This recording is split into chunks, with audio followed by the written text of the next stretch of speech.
대한민국의 안정적 발전과 번영을 위하여 이재명 대통령의 연임을 반드시 추진해야 합니다.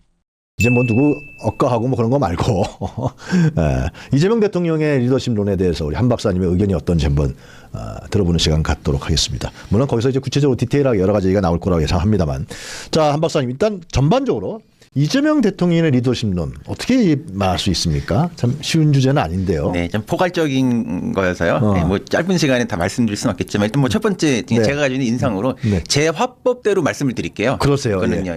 보통 이제 정치 유튜버 세계에서 이렇게 좀 시사적으로 말씀하시는 방법이 있는데 제 화법식으로 말씀을 드리면 일단은 그 제가 주목을 하는 거는 이 미래로 가자 하는 미래형 리더십이다. 맞아요. 그래서 과거에 좀 사로잡히기보다는 미래로 가는 것이 실질적으로 우리 삶에 국민 삶의 실질적인 진전을 위해서 중요하다. 그래서 거기에 초점을 맞춰서 일을 하시는 분이라고 생각이 들고 그다음에 통합형 리더십이라고 생각하는데 여기서 통합형 리더십이라고 하는 건 조금 좀 설명이 필요해요. 그러시죠. 예. 보통 우리가 통합을 한다 그러면은 어떤 계파의 통합이라든가 정치 권력을 가진 사람들끼리 어떤 그런 통합을 보통 많이 하거든요. 그래서 어떤 뭐 정당과 정당이 통합한다라든가 뭐 이런 생각을 많이 하는데 이재명 대통령은 뭐 국민들이 이제 잘 아시겠지만 그 사실 정당 정치 내부에서 큰 세력을 가지고 있던 분이 아니기 때문에 이분이 통합하는 것은 국민을 통합한다 이런 관점을 가지고 계세요. 근데 이제 보통 우리가 국민을 통합한다고 하면은 뭐 그냥 지역을 통합한다라든가 뭐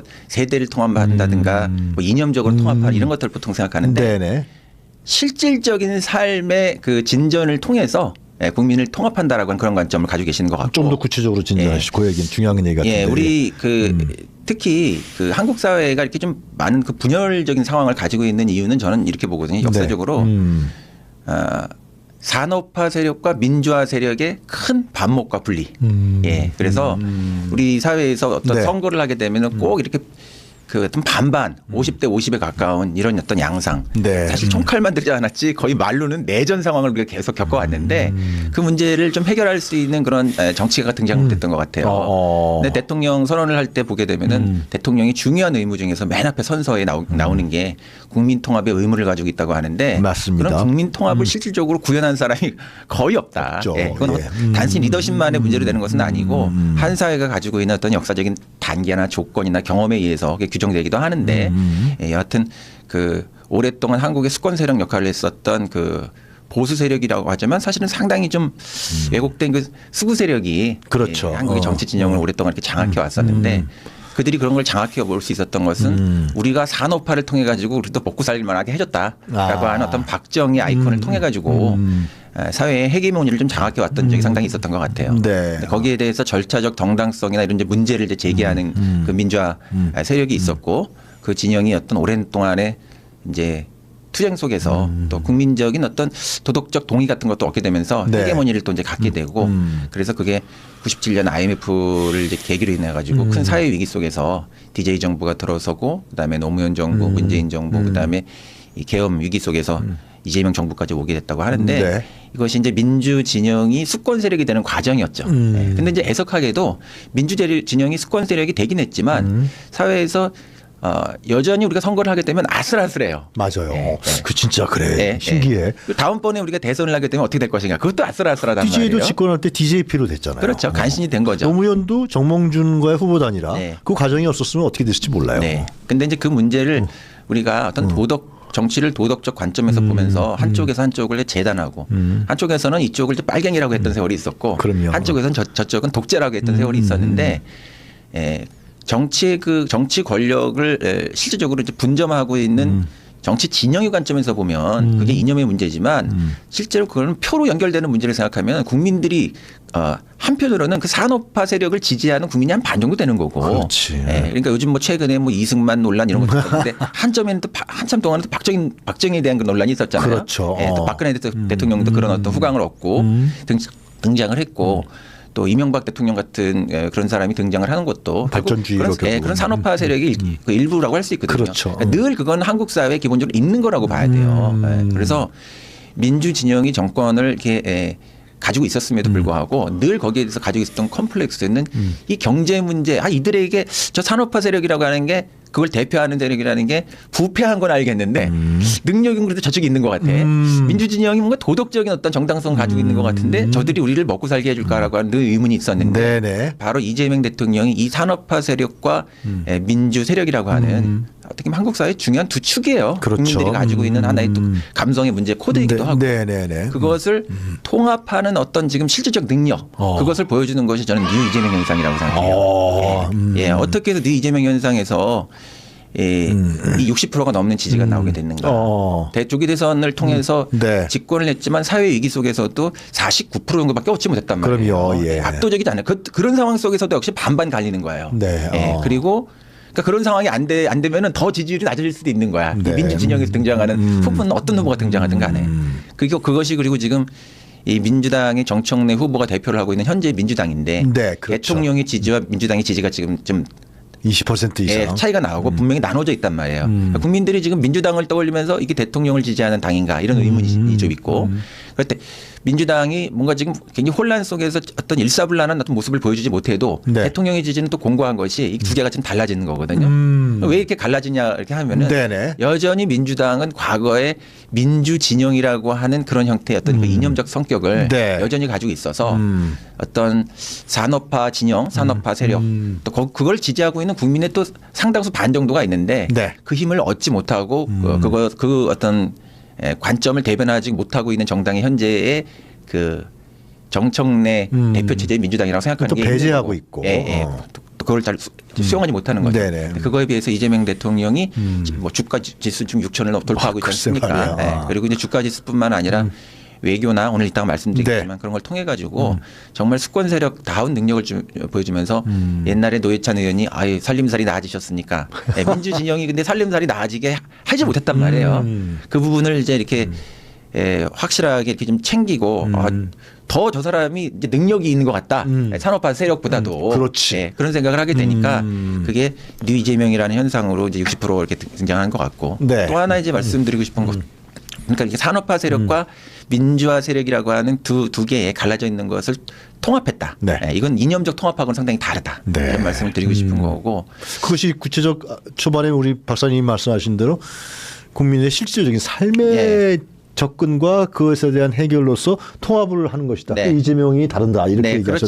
그렇죠. 예, 말로만 뭐 통합을 한다고 통합되는 게 아니잖아요. 예, 그냥 사람들의 그냥 물질적 조건이 움직였기 때문에 그걸 이제 지지하게 되는 이런 이제 상황이 지금 벌어지고 있는 거라고 보여지고. 네네. 그러니까 엄청나게 평가할 만한 일이죠, 사실은 이거는. 예, 어떻게 보면 사회의 구조가 변하고 있는 거거든요. 이거는. 예, 어떻게 보면 우리가 좀 멘탈이 변하는 것이기도 하고 사람들의. 그 다음에 이제. 이재명 대통령에게서 제가 아주 특별하게 지금 보고 제 채널에서도 작은 네, 채널을 네. 운영하고 있는데 네. 자주 말씀드리고 있는 건 이제 뭐냐 하면은 우리가 이제 좀 철학적인 그런 차원에서 보게 되면 네. 그 니체라는 이런 철학자는 인간이 가지고 있는 주체성의 문제를 얘기할 때 주인의 도덕과 노예의 도덕이라는 걸 얘기를 하거든요. 네. 예, 근데 노예의 도덕은 자기 스스로의 능력을 증명할 길이 없어서 항상 적대적인 타자가 있을 때만이 자기를 증명할 수가 있어. 그러니까 타자에 대한 악마라든가 타자에 대한 비토를 통해서만이 제가 문제가 있으니까 반대로 내가 착한 사람이 되는 거야. 그런 도덕을 노예 도덕이라고 하거든요. 그게 우리 해방 후 과정에서 적나라하게 드러났죠. 예. 특히 뭐 북한이라든가 남한이라든가 하여튼간에 네. 이승만 정권은 미제국주의자다. 네. 이쪽은 빨갱이다. 네. 그래서 이게 어떻게 보면 산업화 세력과 민주화 세력이 다른 것 같지만 도덕의 형태를 놓고서 보게 되면 자기 스스로를 스스로 정당화할 수 있는 능력을 보여주지 못했다는 점에서는 제가 볼 때는 철학적 입장에서 똑같은 도덕의 형태를 가지고 있어요. 니체는 이런 거를 그냥 노예의 도덕이라고 둘 다 볼 거예요. 네. 그러니까 진영론자의 관점에서 보면 다른 세력처럼 보이지만 철학적 관점에서 보면 동일한 패러다임성에 서 있다. 네. 근데 이재명 대통령은 노예의 도덕이 아니고 주인의 도덕을 가지고 있는 사람이다. 그래요. 그래서 니체는 그 사람의 그 개념 중에 굉장히 유명한 게 그 위버맨시의 철학이라는 게 있는데 네. 위버맨시라고 하는 거는 스스로 자기가 주인 되는 능력을 보여줌으로써 자기를 극복하는 인간을 얘기하거든요. 그게 무슨 뭐 옛날에 유보맨이라고 하면 이제 영어 책에서 보면 그걸 뭐 슈퍼맨 이렇게 번역하기도 했는데 강력한 힘을 가지고 있는 인간을 얘기하는 것이 아니라 네. 요즘은 이게 영국에서 나오는 책 보면 그걸 그냥 오버맨이라고 번역해요. 자기를 넘어서는 인간이라는 뜻인데 그러니까 자기를 넘어선다라고 하는 건 타자에 의존하지 않고 예, 타인에 의지하지도 않으면서 또 적대적으로 의지하지도 않는 방식으로 자기가 기원이 되는 어떤 능력을 보여주는 것인데 참 쉽지 않은 건데요. 예, 그러니까 창조적 능력이에요 결국은. 그렇지. 창조적 능력이네요. 예, 예. 그리고 노예 도덕은 타자에 의존적이기 때문에 늘 그 감정 멘탈의 상태가 원한과 보복심에 사로잡혀 있어. 야, 쟤 너 이상한 놈이야, 나쁜 놈이야. 어? 그 나하고 같이 해. 네. 뭐 그런 거 아니에요. 네. 결국은 네. 일상에서도 그런 거 벌어져요. 예. 그리고 내가 지금 이런 형태의 불행을 당하게 되는 건 너 때문에 그래. 그렇지. 예. 남 탓을 다 하는 거야. 근데 그런 것들을 우리가 산업화 세력에서도 봤고 민주진영에서도 그런 걸 많이 사실 좀 봤단 말이에요. 사실 좀. 민주주의 네. 그동안에 당하기만 그렇죠. 했는데 네. 뭐 최근도 그랬고 네. 그 이전에도 네. 그런 거 있었죠. 그런데- 타자화시키고 자꾸. 예, 그런데 이제 니체는 그렇게 얘기하는 거예요. 예, 당했다는 것만으로 내가 불행한 상황에 누구에 가지고 실질적으로 그걸 당했다는 것만으로 그게 착한 사람이 되고 훌륭한 사람이 되는 게 아니다. 능력 있는 사람이 되는 것이 아니다. 그렇게 살면은 계속 과거로부터 사로잡히고 과거로 회귀하는 정치를 할 수밖에 없다는 거야. 미래를 보는 그 정치가 하려고 하면은 스스로의 능력을 입증하는 사람이 돼야 되고 그 사람의 멘탈의 상태라고 하는 거는 예, 창조성을 가지고 있기 때문에 책임감. 예. 그리고 모든 것이 네 탓이 아니라 내 탓이다. 예. 어떤 외부적 조건에 의해서 뭐가 비롯되더라도 이건 내가 잘못했기 때문에 이렇게 된 거야. 아, 그래서 스스로 그것을 극복하는 어떤 힘을 통해 가지고 미래로 나가는 어떤 그 도덕을 가지고 있었다고 얘기하는데 뭐 이제 오늘 뭐 그런 질문이 나오실지 모르겠지만 뭐 검찰 개혁부터 시작해 가지고 굉장히 많이 정치 검찰로부터도 이제 그렇지만 또 삶이 가지고 있는 그런 환경 같은 데도 보면 굉장히 물질적으로 어려운 환경을 딛고서 이분이 이렇게 등장하셨는데 그럼요. 예, 요즘은 검찰 개혁을 가지고 얘기를 많이 하는데 사실 옛날에는 어떤 걸 많이 했냐면 야, 이거 재벌 때문에 이렇게 된 거야. 아, 그렇지. 예, 이거 뭐 자본주의가 문제 때문에 이런 거야. 이런 생각을 하고 있거든요. 네. 그럼 사회 구조 속에서 그런 것들이 충분히 얘기될 수 있는 부분이 있고 그건 고쳐야 될 부분이긴 하지만 예, 지금은 어저께 이재명 대통령이 이부진 사장. 예, 이부진 사장을 나도 오늘 그거 많이 얘기했어요. 모시고 어때? 와가지고 그거 잘하잖아요. 잘해요. 예, 그러니까 뭐 이게 자본주의 재벌이 문제야. 뭐 이제 이런 식의 얘기가 통하지가 않아요. 그런 생각을 가지고 있는 분이기 때문에 반자본주의, 뭐 반재벌주의 이게 지금 우리 사회 현실 속에서 너무 그 이념적이고 현실적이지 않은 얘기이기 때문에 재벌을 만나면 재벌과 그냥 잘 지내고 민중을 만나면 그냥 민중을 잘 보살피고 예? 그 상황에 맞게끔 다 그런 형태의 이제 예우를 다하고 예의를 다하는 그런 형태의 어떤 덕성 같은 것들이 이 미래를 향해 나가는 그런 새로운 주인도덕에서 나오는 거라고 봅니다. 그런 것들을 이재명 대통령이 가지고 있다고 보여져요. 이 대통령 연임을 위하여 끝까지 시청 부탁합니다. 오늘 저 오후에 깜짝 놀랐어요. 저도 놀랐어요. 와, 이재명 대통령 뭐 옛날 트윗, 현 X 안 볼 네. 수가 없잖아요. 너무 자주 올리니까. 요새 들어서 거의 더 많이 올리시는 것 같아가지고. 근데 오늘 엄청난 걸 리트윗을 대통령이 했는데 이제 한결에 가슴이 굴렁한 사람들 많았을 것 같아요.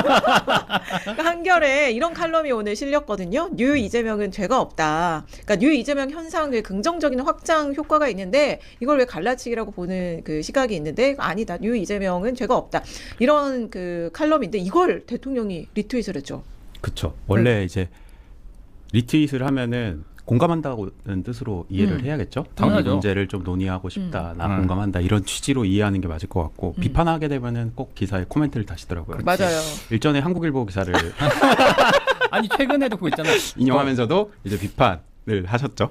대통령은 뒷전에 네, 이렇게 네. 간 적이 없다라고 느낀 적 없다. 뭐 민주당 그것도 잘하고 한번 있다. 달잖아요. 뭐 그런 네. 의견 달듯이 그리고 오늘 또 찌라시가 돌았어요. 뭐예요? 파이낸셜 뉴스 기사를 한번 저번에 리트윗을 하면서 거기에 대해서도 코멘트를 달았는데 파이낸셜 뉴스가 바짝 긴장하고 있다라는 식의 어떤 찌라시가 한번 돌았어요. 사실 대통령이 그 기사를 이렇게 리트윗을 하면서 뭔가 의견을 직접 다는 거기 때문에 좀 신경이 쓰이죠. 그렇다고 해서 뭐 논조에 이게 팩트가 뭐 어긋났으면 뭐 고치거나 다음 뭐 정정보도 해야 되겠지만 그게 아니면 그렇게 논조에 이렇게 큰 영향을 받는 것 자체가 좀 이상한 일이죠. 언론으로서. 하지만 신경은 분명히 쓰이는 일이고 언론도 그런데 이게 정치인들은 정말 그럴 거예요. 근데 오늘은 뉴 이재명 현상을 대통령이 뭔가 이거는 간접적으로 언급을 한 거죠. 어떻게 저도 해석이 돼요? 그렇게 느꼈고 청와대에 바로 전화를 좀 많이 해봤거든요. 근데 뭐 대체적으로 뭐 비슷한 반응인 것 같아요. 그러니까 취지는 기사 나온 취지와 거의 똑같습니다. 그러니까 이거는 현상일 뿐. 그러니까 이재명 대통령이 된 다음에 뭐 여러 가지 성과를 많이 내다 보니까 중도층 그리고 심지어 이제 보수층에서도 이재명 대통령을 지지하는 현상들이 나타나는 거잖아요. 그러다 보니까 거기에 대해서 그냥 현상으로서 바라보면 되는 거지. 죄가 없는 거지. 근데 거기에 이제 각자의 어떤 그 세력이라고 해야 되나? 뭐 조직이라고 해야 되나? 아무튼 그걸 바라보는 방향은 해석은 다 다르잖아요. 거기서 이제 갈등이 일어나고 있는데 굳이 싸울 필요 없다라는 취지인 것 같아요. 네, 제가, 대통령이 네. 그 평소에 혹은 이전이라도 이 뉴 이재명 현상이라는 거, 왜냐하면 이게 한겨레에서 처음 이 현상을 여론조사 심층 이제 여론조사 통해서 계속 분석하는 기사를 네. 내곤 했었는데 꽤 오래됐잖아요. 작년 아마 하반기에 첫 기사가 나왔던 것 같은데 그 이후로 뉴 이재명 현상을 좀 입에 올린 일이 있는지 거론을 한 일이 있는지 참모들이 네. 혹시 들어본 적이 있대요? 진짜 이거 촬영하기 전에 이 얘기를 했는데 조금 더 취재를 하고 말씀드려야 될 것 같아요. 왜냐하면은 약간 조금 더 취재를 하고 언급하신 적이 있는지 한번 더 여쭤보도록 하겠습니다. 어쨌든 이거 RT 한 거 보면 대통령이 관심 있게 보고는 있는 거예요. 그리고 제가 이런 관심사예요. 얘기 정말 하기 싫은데 네. 사실 저 기사의 내용이 제가 지난번에 유이재명 관련했을 때 한 내용하고 같은 것 같거든요. 현상이 현상인 건데 이걸 가지고 뭘 확장되면 좋은 거지 이렇게 비판을 하고 뭐 올드니 뉴니 나눠가지고 뭐 싸우고 이럴 필요가 뭐가 있나 싶었거든요. 근데 정말 똑같은데 죄송합니다. 그러니까 대통령이 이슈 전파사를 리트윗을 해주면 참 좋았겠다. 그럼 되는데. 우리 쇼츠도 많이 나가고 그런데 왜?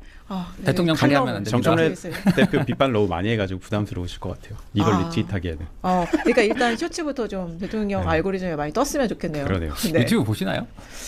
많이는 안 보실 것 같은데? 안 보진 않을 것 같은데 왜냐하면 이거 말고도 대통령이 최근에 X에 올린 걸 보면 한 새벽 1시 정도에 텔레 보내볼까?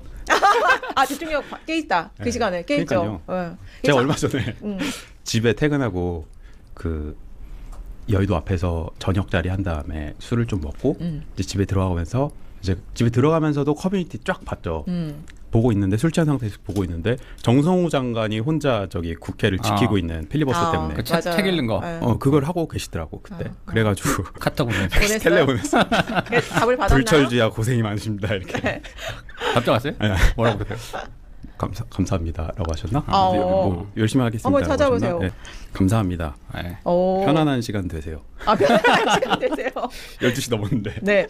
아니 근데 진짜 이 대통령이 X를 올리는 거 보면 다 새벽 12시 넘어서 자정쯤이잖아요.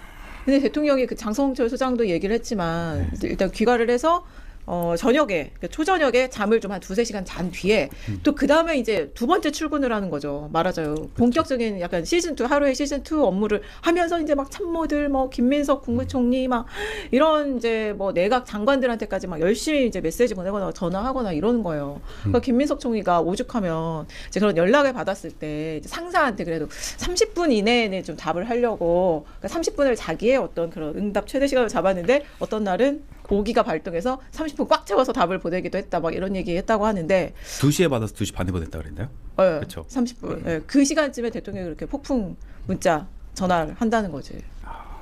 정말. 근데 제가 들은 한 분은 그 잠을 너무 조금만 주무시면은 주무시다가 한번 하여튼 건강이 되게 안 좋아지신 적이 있어가지고 5시에 일어나가지고 대통령실이 뭐라는 거를 이제 5시에 이렇게 다 하나하나 답변한다고 하시더라고요. 그동안 그러니까 쌓여 있는 거 숙제가 막 쌓여 있고 새벽 5시 이제 그 숙제를 제출을 하는 거네요. 뭐 얘기했겠죠 대통령한테. 근데 너무 중요하지 수면은 꼭 그분 아니더라도 이 수면 시간이 너무 중요하죠. 전 더 열심히 일했으면 좋겠습니다. 청와대가. 잠 안 자고? 그러다 큰일 나요. 왜 청와대만 들어가면 다들 이런 빠지겠어. 이가 빠져요. 이가 뭐 최근에 녹아가지고 5번째 쓰러진 사람이 나왔다는. 진짜요? 들었습니다. 확인은 안 됐고요. 이거 웃으면 안 되는데. 그런 얘기들이 돌더라고요. 그러니까 그렇지 않아도 청와대는 어느 정부건 일이 정말 많은데. 어느 정부건요? 아니 윤석열 윤석열 정부도 이거 많이 해야 됐어요. 그래갖고 술 많이 마시다가 몇 번째로 실려 나갔다 이런 얘기도 있었어요. 왜 그래요? 뭐 위험이 많았고 막 술자리에서 실려 나가고 정말.